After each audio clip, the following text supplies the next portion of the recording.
You have one new message. Hi, hello. I'm the junior manager here at the restaurant. I'm supposed to walk you through the job as our new security guard. From your resume, I can tell that you're already a well-experienced guard. But, it's protocol, so I have to walk you through the basics anyway. So, let's get started. We have security cameras all around the restaurant, and if you bring up the camera panel, you'll be able to view the feed from each camera by pressing the camera buttons on the minimap. Now, our lights are always off during the night, obviously because it'd be a waste of power to leave them on all night. So to actually see something on the cameras, you can activate the camera system's night vision mode. You activate night vision by clicking on the button of whatever camera you're currently viewing. So for example, say you want to see what's in camera 1. Bring up the camera panel, click on the button that says Cam 01, and then to use night vision, you click on Cam 01 again. Once night vision is activated, you can click on any of the other cameras and view them with night vision as well. And you turn it off the same way you turn it on. Now, night vision takes more power than regular vision, so make sure you use it sparingly. Your first priority as a security guard here is to keep an eye on the animatronics. Those are really expensive machines, and we do not want them stolen. And you keep an eye on them through the cameras. We have quite a few animatronics here at Candy's. There's of course the cats Candy and Cindy, there's Chester the chimpanzee, there's the penguins, just lots I tell you. So, you also have 3 security doors in your office, each of which can be closed by pressing the door button by each door. These are here in case you're in some sort of danger, but personally I just use them to shut myself off from the world when I need a break. But don't let me be your role model on that one. You need to remember that closing these doors takes power, and the longer they're closed, the more power they drain. Now, I know that sounds kinda backwards, but you have to trust me on that one. I think it's something about the doors having an automatic fail-safe feature in case the power gets cut off, so they open up if there's no more power. All I know for sure is that they do use more and more power the longer they're closed, so you don't want to keep them closed for too long at a time.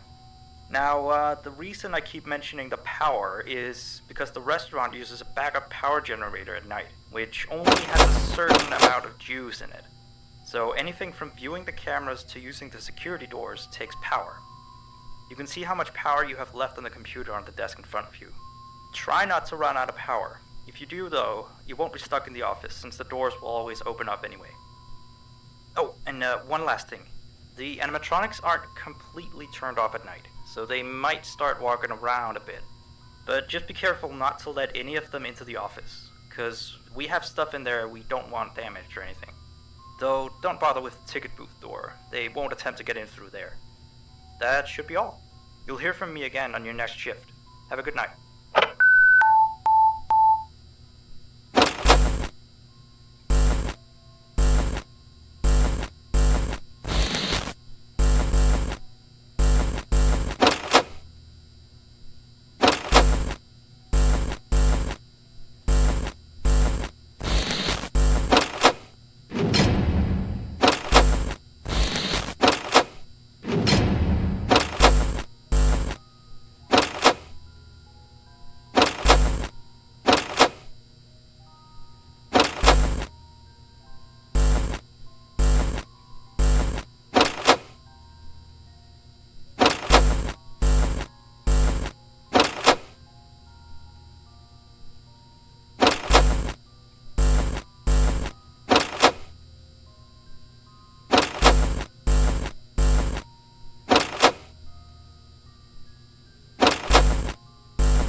1. New message. Hey there. I put up a note today to gather some intel on the animatronics from the other employees. Just to get a list of the issues we've had with them. They've written down some stuff here for you, so let's see. Alright, so obviously the animatronics walk around at night, you know that by now. They try to get to places they shouldn't be. Yep. They act weird after dark. Yep. They don't like adults. I mean, I suppose. They always seem nice around children. Around us employees, they just kinda stare at you. I always thought they just hadn't been coded to interact with anyone other than children.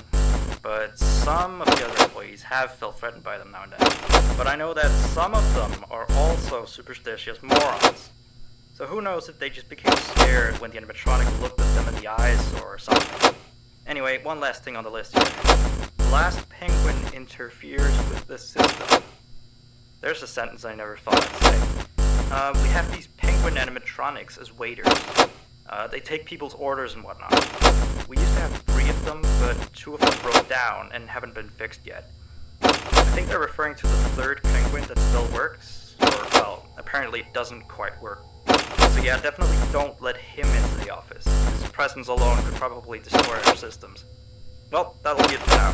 I'll be sure to leave another message for your next shift.